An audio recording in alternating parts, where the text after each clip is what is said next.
C'est l'image du jour, Quentin Fillon-Maillet au sprint qui va décrocher la deuxième médaille française dans ces championnats du monde de biathlon. De nouveau, le bronze pour Quentin Fillon-Maillet qui est décidément l'homme de cette équipe de France. Il sera au micro de Tanguy Carwas dans quelques instants. On va l'accompagner jusqu'au podium. Son entraîneur Vincent Vitoz est en train de se préparer juste à côté de nous sur le studio de la chaîne L'Équipe pour venir nous donner sa première réaction. Il doit être heureux, Vincent Vitoz, de cette nouvelle médaille côté français. Raphaël Poiret, Marie-Dorin-Habert, Alexis Boeuf qui va se préparer également pour recueillir toutes les réactions aux côtés de Tanguy de tous les Français.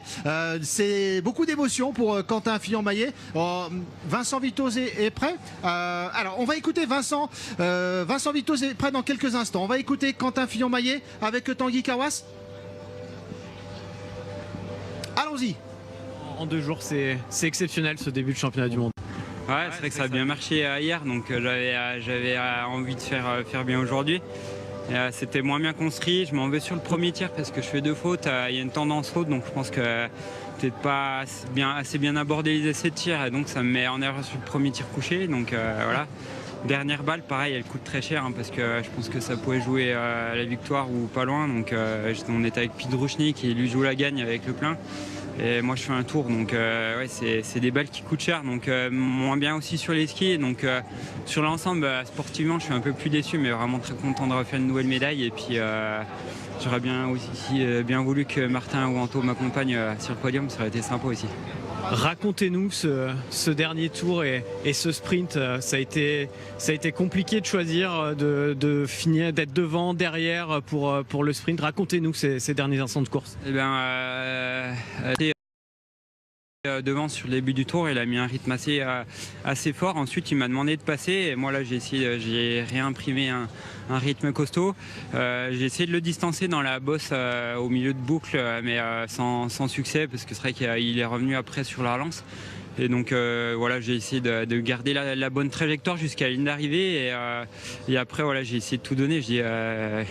La médaille était juste au bout de sa ligne droite. C'était un dernier tour qui était vraiment dur. Mais content, et puis ouais, même surpris parce que c'est vrai que quand on se retrouve avec Antonin sur le 4e tour avant le dernier tir, en fait j'ai pas compris les coachs, ils nous annoncent 4 et 5, mais moi j'ai compris qu'on jouait la 4 et 5e place alors qu'en fait on jouait la 2 et 3e quoi. Et ça j'avais pas compris, et tant mieux parce qu'en fait ça me permet d'enlever un peu l'aspect résultat et de me dire qu'on peut jouer peut-être que 4 et 5e. Ça m'enlève peut-être une pression, et au final on arrive au tir et je me rends compte qu'on s'installe à la 2 et 3, et donc là je dis ouais, il y a quelque chose à jouer du coup. Merci Quentin, on vous laisse aller à la cérémonie des fleurs et ensuite Messaoud vous attend là-haut sur le plateau. Et on l'attend avec grand plaisir, Quentin Fillon-Maillet, l'homme du jour, nouvelle médaille. On va l'accompagner juste au podium et on accueille Vincent Vitoz, l'entraîneur de cette équipe de France. Antonin, quel est un homme le heureux, sentiment à l'arrivée? On le devine. Vincent, merci d'être avec nous. Je vous donne votre micro. Votre premier sentiment, Vincent, deuxième médaille française, elle est encore pour Quentin Fillon-Maillet. Dites-nous ce que vous ressentez. C'est quand même un grand bonheur pour l'ensemble de l'équipe, et puis bien sûr pour Quentin qui une nouvelle fois répond présent. Il fait un hiver plein, et c'est quelqu'un qui donne beaucoup, qui est très généreux, et aujourd'hui il est pleinement récompensé. On disait une course complètement folle. Marie, Raphaël, l'on regardait ensemble, ça partait dans tous les sens, on pensait que c'était fait pour Johannes Beu. Vous étiez où pendant la course? Comment vous l'avez vécu? J'étais plutôt sur le sommet, vers le long plat montant, à la fin, au moment où l'effort est certainement le plus difficile, et les gars ont peut-être besoin aussi de beaucoup de soutien. Après, de toute manière, le staff, on se répartit un peu partout sur la piste. Mais ça veut dire, vous Vincent, que le sprint, vous le voyez pas? J'ai eu la chance d'avoir un grand écran pas loin, et j'ai pu suivre le sprint en même temps que j'encourageais Simon et Emilien qui passaient. Donc on est toujours dans des sentiments un peu mêlés, mais ça c'est le travail de coach.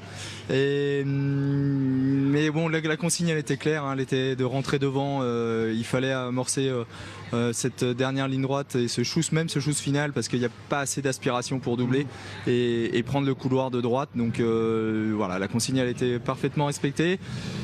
Il a peut-être pas la puissance suffisante pour passer dans la toute dernière montée, donc il est parti de loin, mais bon voilà, c'est Quentin, généreux en tout cas. Vous entendez la musique derrière? Queen, oui, oui, oui. Rock you. Ah, c'est beau ce qu'on est en train de vivre. Nouvelle médaille française, le public qui va partager le podium. On attend Quentin Fillon-Maillet pour ce podium. Marie, Raphaël, on profite de la présence de Vincent. Qu'est-ce que vous avez envie de lui dire? Vincent qui découvre ses émotions dans le biathlon. Bah, juste déjà félicitations pour l'ensemble de ta carrière, et puis, pardon, l'ensemble des résultats de l'équipe de France cette saison. Moi je trouve ça très très beau en tout cas que quand Martin n'est pas là, c'est d'autres qui passent. Et là on l'a encore vu sur cette course, c'était incroyable, il y avait toujours un Français devant. Donc au début ils étaient 3 et puis d'un coup on n'en voit plus que 2, Martin revient, puis d'un coup il n'y en a plus, après c'est Anto. À chaque fois on a l'impression qu'il y a toujours un Français qui va venir pour faire un podium, pour jouer devant, et ça montre l'extrême densité de l'équipe de France. Bah merci, mais je crois qu'il faut ça, il faut une densité, là on a la chance actuellement d'avoir 4 gars qui sont capables d'aller jouer le podium, et on se rend compte que même avec 4 gars de cette valeur là, et pour le moment on est sur le métal, mais le métal juste le bronze. Alors on arrive à le faire 2 fois, mais c'est important d'avoir ce collectif et qu'on trouve aussi des alternatives aussi, bien sûr à la méforme ou je dirais à des performances un tout petit peu moindres de Martin, mais c'est très bien pour l'ensemble du groupe en tout cas. Et est-ce que tu penses que justement le fait que Martin soit un petit peu moins bien cette saison, ça a permis aux 3 autres de s'affirmer, de confirmer, ou tu penses que ça n'a rien à voir? Non, je pense qu'ils se seraient affirmés malgré tout. Ils avaient pris conscience l'année dernière qu'ils étaient capables. Et simplement avec Patrick, on a tâché de les accompagner et de leur faire comprendre que ce qu'ils avaient pu le faire 1 ou 2 fois par le passé, ils étaient capables de le rééditer bien plus souvent. Et on a essayé de les accompagner pour qu'ils soient performants tout au long de l'hiver. Ah, Vincent, voici le protocole qui est en train de se mettre en place. Cet homme venu d'ailleurs, même s'il a fait un bon début de mondiaux, Pidruchny, l'Ukrainien qui est champion du monde. Quentin Fillon-Maillet aux côtés de Johannes Beu. Un Johannes Beu on a vu son visage tout à l'heure complètement fermé parce qu'il passe à côté d'un truc incroyable. Mais forcément il arrive avec quand même un petit matelas sur le dernier tir, et on voit que c'est compliqué de gérer toutes ces émotions. Moi je connais pas grand chose, je dirais, sur l'aspect du tir. J'écoute simplement dans les radios tout ce qui peut se dire, et j'apprends. Mais voilà, l'aspect mental du tir, et même quelqu'un comme Johannes qui est déjà champion du monde hier, qui pourrait être libéré de toute pression. On voit toute la complexité de ce sport. Vincent, vous voulez vivre cette cérémonie en notre compagnie? On vous garde encore un petit peu ou vous devez y aller? Ça serait bien que je fasse la petite photo avec l'équipe aussi quand même. Oui, bête que je suis. Merci infiniment d'être venu nous voir, Vincent. On vous laisse aller rejoindre Quentin Fillon-Maillet pour cette cérémonie, et on vous verra sur cette photo magnifique pour l'équipe de France. Encore une nouvelle médaille, le bronze pour Quentin Fillon-Maillet. On vit la cérémonie ensemble, et Vincent, on espère vous revoir sur ce même plateau pour l'or cette fois, très prochainement, d'accord? Volontiers, je signe de suite. Merci infiniment. Le protocole, Quentin Fillon-Maillet.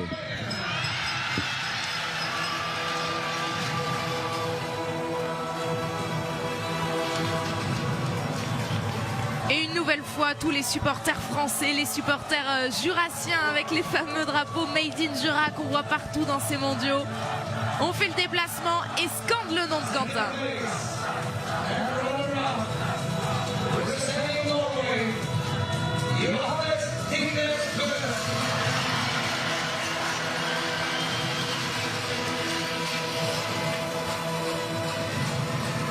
La déception non dissimulée de Johannes Beu aujourd'hui. On espérait un petit sourire quand même pour avoir cette 2e place sur la poursuite, cette médaille d'argent. Eh bien, nous ne l'aurons pas. Le minuscule rictus d'être 2e aujourd'hui après être passé totalement à côté de son dernier tir.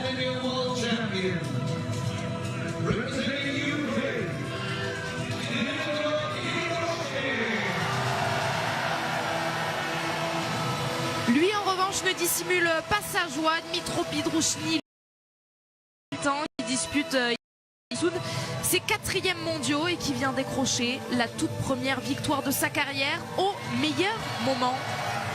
La toute première médaille mondiale également. Il n'en avait eu ni en relais ni en individuel. Et bien le voilà une nouvelle fois, donc avec son record personnel et sa première victoire en carrière.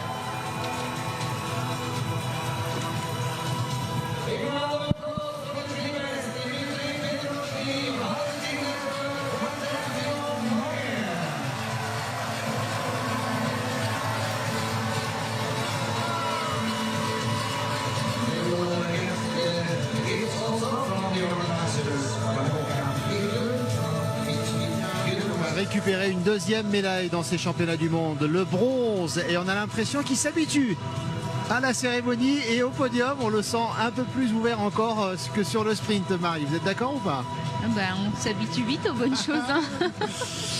5 médailles d'or pour vous, on le rappelle, hein, sur les championnats du monde, et 8 pour Raphaël Poiré. Raphaël, Quentin Fillon-Maillet qui vient offrir à la France une deuxième médaille, c'est tout sauf un hasard finalement?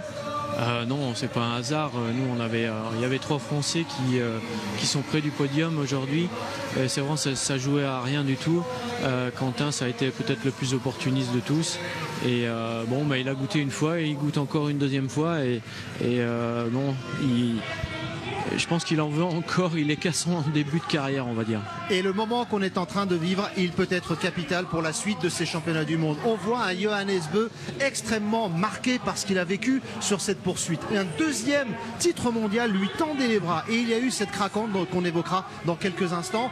Mais Johannes Bö qui craque comme ça, évidemment que ça ouvre un champ de possibilités pour Quentin Fillon-Maillet et pour les autres Français qu'on entendra un tout petit peu plus tard. Bon, on va dire qu'il y en a un qui a perdu aujourd'hui, c'est Johannes. Hein. De toute façon, on va dire, il fait deuxième, une médaille d'argent, mais lui, ce qu'il visait, c'était l'or. Elle était à portée de sa main et c'est le grand perdant aujourd'hui, à mon avis. Pour les autres courses à venir, pour Quentin Fillon-Maillet, par exemple, Marie, ça veut dire qu'aujourd'hui, il va terminer la journée avec ce ressenti que c'est possible et qu'il peut encore aller glaner d'autres médailles dans ces championnats du monde. Moi, je pense que oui, c'est un signe un peu fort finalement. C'est-à-dire que Quentin, lui, il est en pleine euphorie. Voilà, on a l'impression dans ces moments-là que tout vient très facilement tout seul et on est dans une dynamique tellement positive qu'en fait tout peut arriver. Johannes, lui, aujourd'hui, au contraire, il a montré qu'il avait eu un gros trou et je pense que d'un coup, mentalement, c'est possible, là, c'est juste mon avis, mais que d'un coup, en fait, je peux passer à côté, c'est possible pour moi de passer à côté et du coup, quelque part, ça modifie un petit peu ce qu'il va pouvoir penser en amont des autres courses, quoi. Ça ouvre une petite brèche quand même dans l'homme. Oui, une brèche dans laquelle il va pouvoir s'engouffrer. Quentin Fillon-Maillet, on va retrouver Alexis dans quelques instants. Alexis, tout de suite même, avec un tout petit peu de recul, vous vous êtes enflammé évidemment pour ce finish complètement dingue sur cette poursuite, mais avec un petit peu de recul, la médaille de bronze avec le craquage de Johannes Bö aujourd'hui, est-ce que c'est pas un peu plus fort encore en prévision de ce qui va se passer pour Quentin Fillon-Maillet? Ce qui est fou, c'est que oui, effectivement, quand on calcule, il arrive avec 1 minute d'avance, Johannes, donc on se dit il a 3 balles de marge sur tout le monde, plus en plus à tous les tours il met 20 secondes à tout le monde, donc on se dit il a 4 balles d'avance parce que même s'il ressort avec 20 secondes de retard, il va les reprendre dans ce dernier tour. Et on ne sait pas ce qui se passe sur les anneaux de pénalité. Il a perdu beaucoup de temps, il a eu pourtant le temps de terminer son premier anneau de pénalité que les autres n'avaient encore pas tiré. Et il ressort assez loin derrière Pidruchny, donc on a été complètement perdu, on l'a survendu, on avait peut-être plus confiance en lui aussi avait peut-être plus confiance en lui, il est complètement passé à côté, donc ça déjà c'est une chose. Et après, si on regarde bien la course, il y a 3 Français aujourd'hui qui peuvent aller chercher ce titre à plusieurs moments de la course. Martin, il l'a à un moment, mais il se loupe sur ce premier debout. Il perd ce titre à ce moment-là, je pense. Antonin, sur son dernier tir, lui aussi, il l'a à portée de carabine parce qu'il est devant Pidruchny qui gagne. Donc, s'il va chercher 5 sur 5, lui aussi peut être champion du monde. Et Quentin, c'est la même chose. Quentin, il loupe une balle sur son dernier tir. S'il va pas sur sa anneau de pénalité, il peut être champion du monde. Donc, bien sûr, on est content avec cette belle médaille de bronze de Quentin. Mais en même temps, on se dit, aujourd'hui, il y avait vraiment de moyens d'aller le chercher, ce titre. Et oui, on va aller justement sur le pas de tir et revoir ce dernier tir. Quentin Fillon-Maillet qui est avec Tarier-Beu, avec Guigona également et avec d'autres. Raphaël, analysons ce tir. Quentin Fillon-Maillet, s'il fait un sans faute, il est champion du monde. Oui, après je voyais bien Guigona parce que Guigona, je pensais qu'il allait tout lâcher au niveau du tir debout. Et puis là, c'est vrai que c'est l'Ukrainien qui fait vraiment un tir exceptionnel. Il a tiré vraiment très très vite. Johannes était sur l'anneau de pénalité et Johannes a fait un tir très on va dire qu'il a vraiment pris son temps. Je pense que il devait trembler sur ce pas de tir et ça a été des opportunistes derrière et puis ça a fait quoi. Pour Quentin, qu'est-ce qui a manqué sur le dernier tir, Marie, selon vous? Une balle en plus, hein. Juste une balle, voilà. Voilà, c'est tout. Après, les explications, c'est seul lui les a, mais même des fois, on ne sait pas trop pourquoi. Finalement, la balle, elle doit pas être très loin, hein. Ça se joue toujours à quelques centimètres. Après, c'est ça le biathlon. Il lui a manqué une balle, hein, c'est tout. Quentin Fillon-Maillet qui donc décroche cette deuxième médaille dans ces championnats du monde. On va l'accompagner, le voici Quentin Fillon-Maillet avec la caméra de Pierre Esquer et il nous rejoindra sur ce plateau dans quelques minutes pour continuer le débrief, nous raconter ses émotions avec un peu plus de recul peut-être. Lui qui donc glane les médailles françaises dans ces championnats du monde. Quentin Fillon-Maillet, 2 courses individuelles et 2 médailles de bronze après le sprint. La poursuite aujourd'hui, Quentin, on entend dans les tribunes et il partageait ce moment avec ses supporters, le Jura et toute la France qui doivent être très fiers de Quentin Fillon-Maillet. Il va aller se changer et venir nous rejoindre. On a beaucoup évoqué la personnalité de Quentin Fillon-Maillet après sa première médaille. Marie, on insiste encore un peu sur ce qui est Quentin Fillon-Maillet au quotidien. Vous l'avez côtoyé en équipe de France. C'est beaucoup de bonheur pour beaucoup de gens de le voir comme ça réussir aujourd'hui. Oui, puis je pense que du coup il va changer de dimension parce que ben voilà, d'avoir des médailles le jour où il faut, ben forcément ça fait passer un pas, ça fait passer aussi mentalement un cap, donc c'est tout le mal que je lui souhaite. Il va porter aussi cette équipe de France comme ils le font tous, mais avec une petite option